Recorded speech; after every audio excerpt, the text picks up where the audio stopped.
Coach Bonnie Tan, and our best player of the game, JM Calma. Congratulations, gentlemen. Coach Bonnie, nawala yung malaking lamang ng NorthPort at the half, but you were able to buckle down during the last 24 minutes to finish with 18 steals. Can you talk more about the defensive character that NorthPort showed in the game today? Yeah, playing against Meralco, talagang we know they're going back after a double-digit lead. No? So, yung ni-request ko na sa team nga yung composure lang sa endgame. Winning time na kwento yung first half. Although we did well, we're just tied sa end of first half.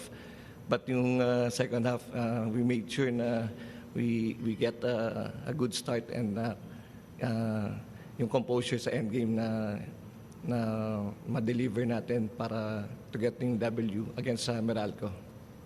Coach, with this win, it seems as if you have the team chemistry of NorthPort down as early as this point in the conference. You also knew how to maximize points from turnovers, 31 siya specifically versus 12 of Meralco.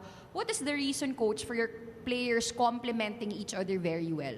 Yeah, during our first two games talagang we're 1-1.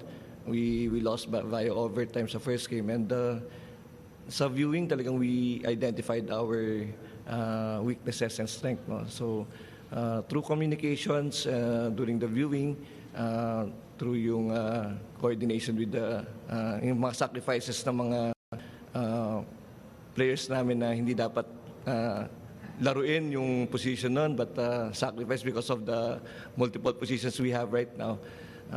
Yun ang nag-work sa team. Thank you, Coach Bonnie. Now, JM, at the half, meron ka ng 10 points and you finished with even more. Can you talk about the sense of urgency that you had in the early parts of the game and the reason behind yung inspired play na ipinakita mo para sa araw na to?